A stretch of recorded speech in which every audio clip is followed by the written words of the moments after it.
आपकी जो सिरमौर हैं यही विराजेंगी, और कोई कुछ जगह ना है मेरी नैया में। सबरी सखी बोली, अरे अरे भैया, नेक दूर की तो बात है, नेक माँ को पार करनो है, इतनी सी देर के काजे काई को नाटक करे। और महाराज लपक लपक करके सबरी गोपी चढ़ गई। एक दो तो ठाकुर जी की गोद में ही बैठ गई, जगह ही नहीं वहां में। कोई नीचे बैठी है, कोई कहीं बैठी है, कोई लटक के बैठी है। एक दो ठाकुर जी के ऊपर बैठ गई। ठाकुर जी दे धक्का, अब ही गिर दूंगा यहाँ पे। मेरी नेक सी नहीं है, वहां में सबरी बैठ गई है चढ़ चढ़ के।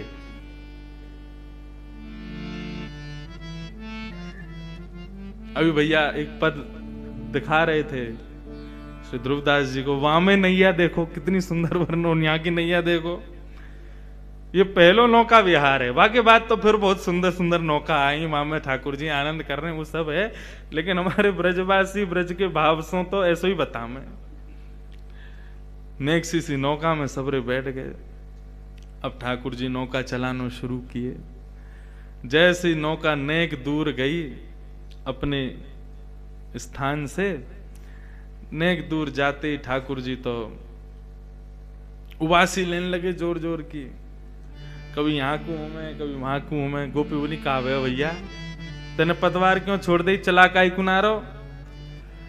बोले, वो कहा मुंह को भूख लग रही है बहुत जोर से, और जब तक मुंह को भोजन नहीं मिलेगा तब तक मैं आगे नौका कैसे लेके जाऊं। गोपी बोली, अब या बीच भंवर में तो को भोजन कहां तिला में। बोले, तुम सबन पे जो ये मटकी रखी कहाँ है, तुम्हारा घी दूध दही कछु बिको ना है ना, लाओ खोल खोल के सबरे धरो मेरे आगे। पहले पेट पूजा हो गई, तभी मुंह में बल आवेगा, तभी नौका चलेगी। अकेली नौका छोटी सी मेरी, वाकू तो मैं कैसे चला लूं, बा में तुम सबरी बैठ गई हो मोटी मोटी सी, तो फिर कैसे चले आगे। कछु खवाओ पहले मुंह को। सब आनंद भी ले रहे हैं, सबन ने अपनी अपनी मटकी खोल दी। बोले, बिको तो कछु है ना है, चलो यही धर दो जाके सामने।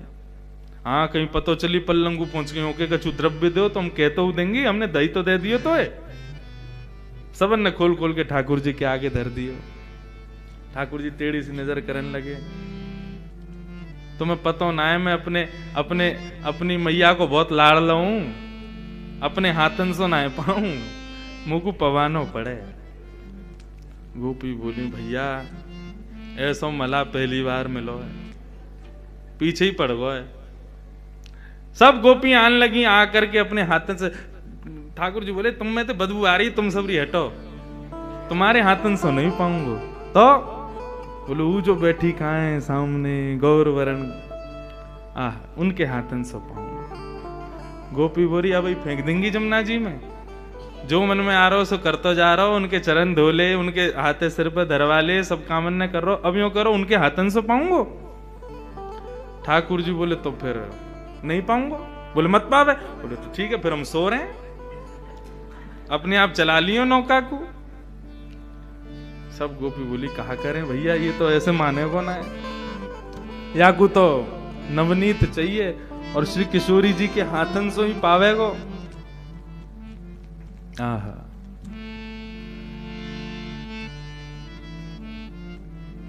किशोरी जी के पास में ललता विशाखा गई, हे श्यामा जी, हमें पता आपको श्रम बहुत है रो है, लेकिन अब ये नदी पार करनी है और यही उपचार है, यही के सहारे हमें करनी है, या की बात ने माननी पड़ेगी।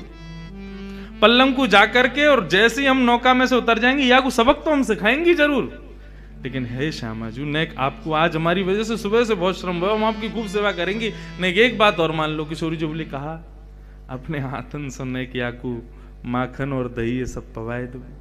किशोरी जी बोली, तुम कैसे सोच सको, जन कौन है, कहां ते आयो, या कुछ जानू ना मैं, ऐसो कारो कारो सो तब तक घूरू रहो मुंह को, कैसे पवाऊं याकू। किशोरी जी, नेक श्रम, हम तो खूब कह रही हैं, तू हमें देख ले, देख ही ना रहो, हम तो खूब कह रही हैं हमारे हाथन ते पाले, हमारे हाथन ते पाई ना रहो, आपको ही संग चाहिए बात। किशोरी जी, हे श्यामा जी, हम सहचरिन के काज नेक श्रम कर लो, नेक बागू पवाए दो, नहीं तो नौका यहीं बीच में अड़ी रहेगी, अभी बहुत समय है, रात्रि हैगी, हमें पहुंचना बरसानो।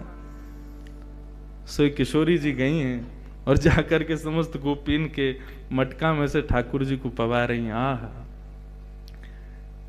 यमुना जी के मध्य में, सब सहचरियों के मध्य में ठाकुर जी बिना किसी प्रयोजन के नौका विहार कर रहे हैं। एक तो हो जाए कि संयोजित हो, एक तो होता है व्यवस्थित हो, पूर्व निश्चित हो कि कैसी नौका विहार होगी। तो वहां छत्र भी लगे हैं, वहां पर सजावट भी हुई है, वहां पर सब व्यवस्थाएं की गई हैं, बैठवे की, उठवे की, सब करवे की। लेकिन आज ठाकुर जी बिना प्रयोजन के, बिना नियोजन के, बिना किसी व्यवस्था के नौका विहार कर रहे हैं। ये ठाकुर जी की प्रथम नौका विहार है श्री किशोरी जी के साथ। यमुना जी के मध्य में छोटी सी नौका में, सहचरियों के मध्य में पूर्णिमा को चंद्रमा दोनों में प्रकाश डाल रहे हो है, ऐसा प्रकाश प्रकट है रहे हो है। वह प्रकाश से ही श्री यमुना जी को श्रृंगार है रहे हो है। और श्री किशोरी जी अपने हाथन से ठाकुर जी को माखन पवाए रही हैं, दही पवा रही हैं और युगल विहार कर रहे हैं दोनों। बैठे युगल बिहारी नाव में बैठे युगल।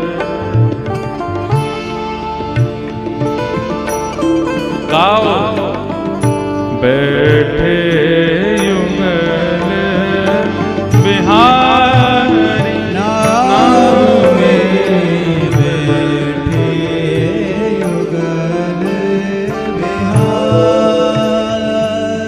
नाव में बैठे युगल बिहारी नाव में बैठे युगल बिहारी।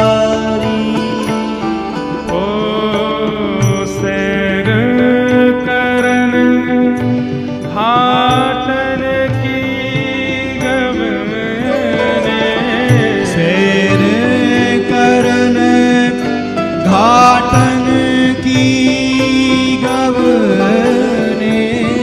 यमुना पर जितने घाट हैं सबका दर्शन करते, सहज ही ठाकुर जी सबका दर्शन करा रहे हैं। अब विश्राम घाट आगे हो, अब केसी घाट आगे हो, जबकि गोकुल से, माट से बस नेक पार करो, सामने वृंदावन। लेकिन ठाकुर जी तो आज पूरा नौका विहार कर रहे हैं श्री किशोरी जी के संग, सब सहचरिन के संग, सबके संग आनंद करते हुए जा रहे हैं। सैर करन घाटन की गवने, सैर करन घाटन की गवने। संग लिए सहचारी हो, संग लिए सहचारी सहचारी।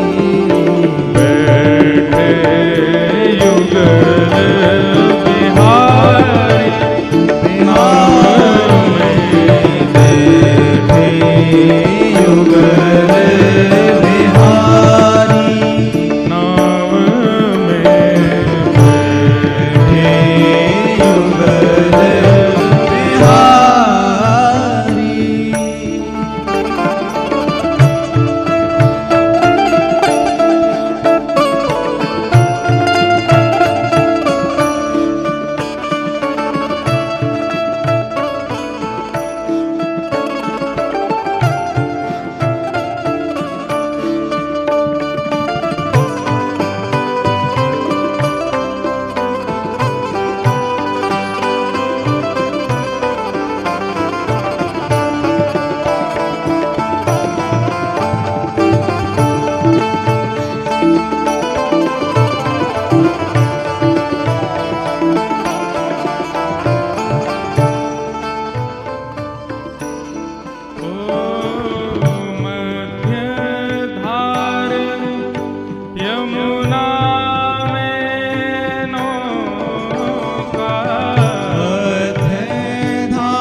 गोपी ठाकुर जी से कहने लगी, अरे भैया बड़ी धीरे धीरे नाव चलाए रहो है, लेकिन जल्दी कर ले, अब तेरो पेटो भर गो।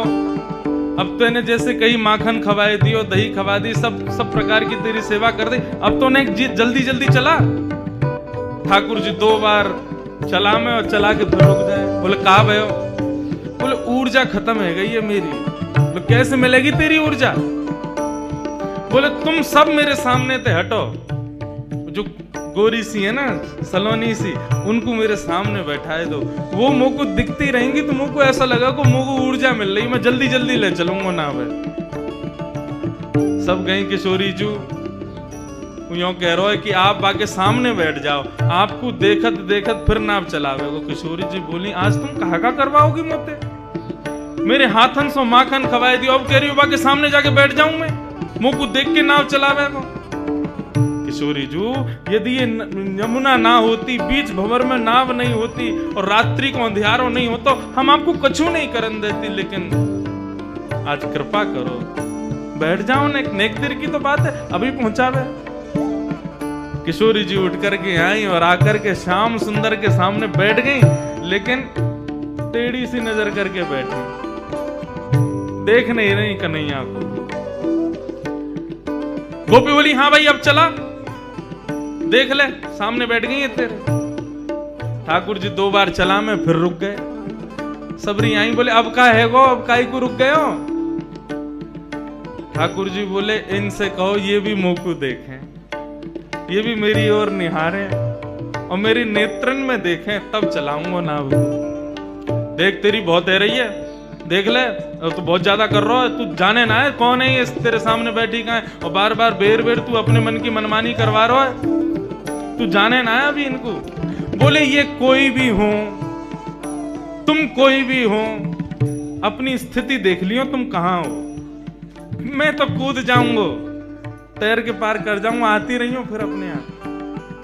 और मुझको तो वैसे भी बहुत नींद आ रही, मैं अभी सो जाऊं, इनते कह दो यदि ये चाहे कि मुझको नींद नहीं आवे तो मुझको देखती रहे। सब गई है श्यामा जी, वो कह रहा है कि आप वाक की तरफ देखो, न वाक के नेत्रन में देख लो। किशोरी जी बोली, तुम बहुत गलत कर रही हो आज मेरे संग। जन कौन है, कहाँ को है, कैसो, या के आचार विचार भाव सब बुरे हैं। जब ते आयो कछु ऐसे उल्टे काम कर रहा है, अब याके नेत्रन में देखवे को कह रही हो, नेक देख लो। किशोरी जी ने नजर उठा करके जैसे ही श्याम सुंदर को देखो, ठाकुर जी मुस्कुराने लगे, बोला अब ठीक है, अब चलाऊंगा नाव को। बैठे युगल बिहारी नाव में, बैठे युगल बिहारी नाव में, बैठे युगल बिहारी नाव में, बैठे युगल बिहारी। हो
चल करके लाए, नेक नाव आगे की बढ़ी।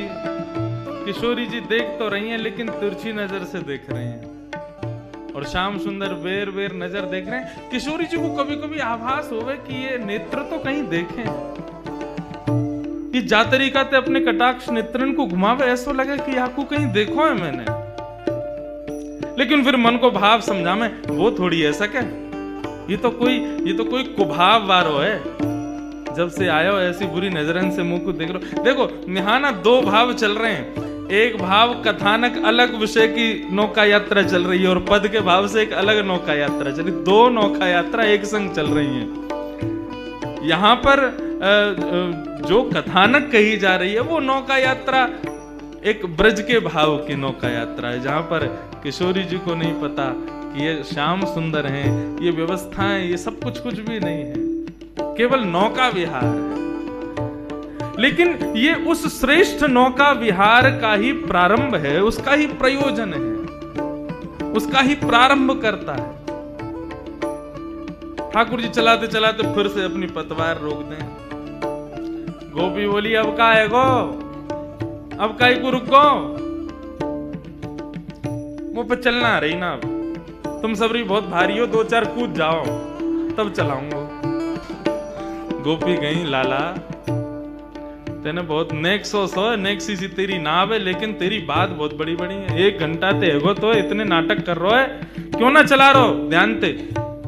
अरे मैंने कही ना, मुझको भूख लग रही है, मुझको नींद आ रही है, मेरी ऊर्जा सी खत्म है कि मुंह पे ना चल रही नाव।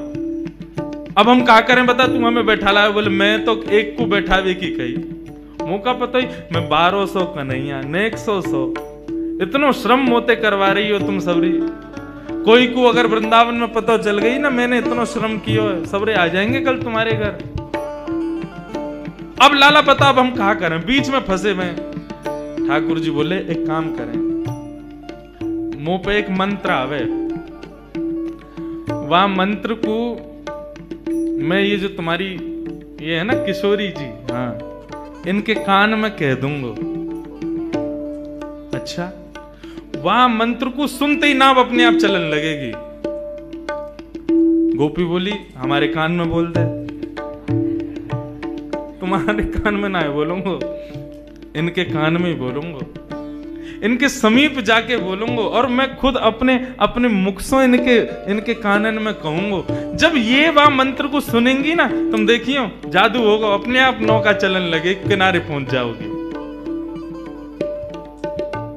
गोपी गई, किशोरी बोली अब कछु ना मानूंगी मैं, 1 घंटा ते है तुम्हें, कभी कछु कभी कछु कभी कछु, अब कहाँ है।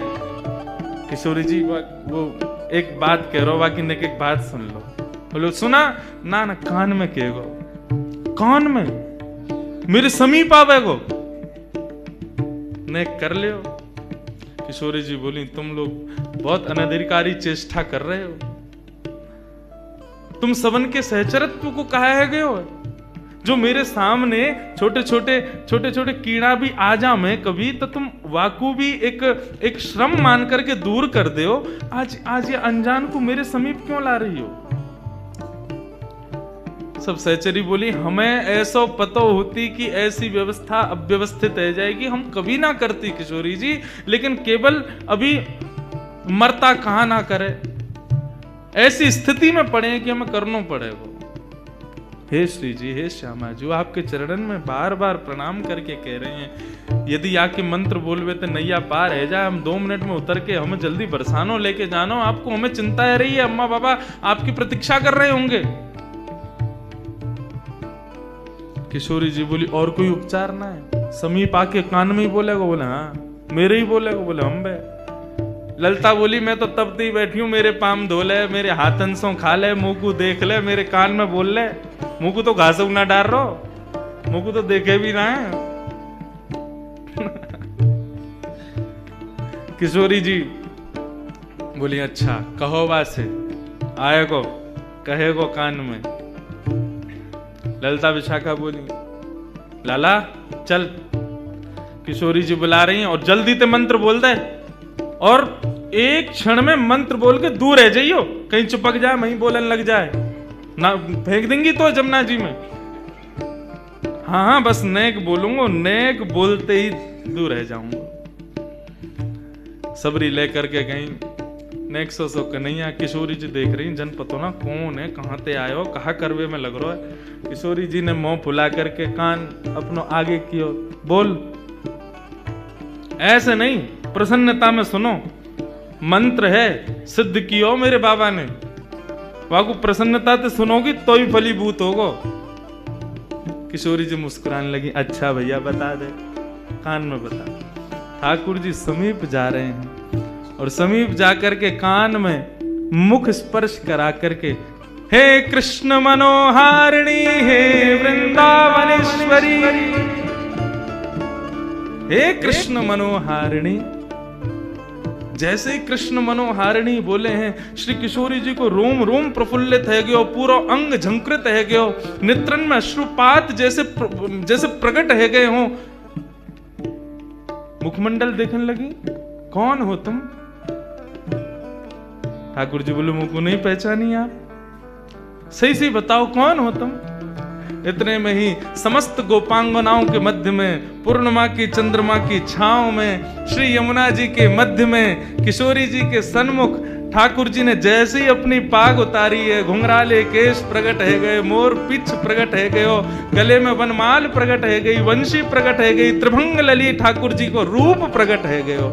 जैसे ही त्रिभंग स्वरूप किशोरी जी ने दर्शन कियो है, समस्त गोपियां चरणन में प्रणाम कर रही हैं। यमुना जी प्रकट है करके श्री लाल जी के, श्री किशोरी जी के चरणन में बारंबार नतमस्तक है करके वंदन कर रही हैं। और ऐसी प्रथम नौका विहार की शोभा प्रकट भई है। सब चारों ओर से मानो वृक्ष वल्लरी प्रकट है गए हों, सूर्य चंद्रमा आकाश में एक संग प्रकट है गए हों। ठाकुर जी और किशोरी जी की एक झांकी देखवे के काजे यमुना जी के सब जीव जंतु मानो बाहर आकर के श्री किशोरी जी के श्याम सुंदर के दर्शन कर रहे हों, ऐसा भाव प्रकट हुए।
रासेश्वर भगवान की, श्री युगल बिहारी सरकार की, नौका बिहारी बिहारिणी जू सरकार की।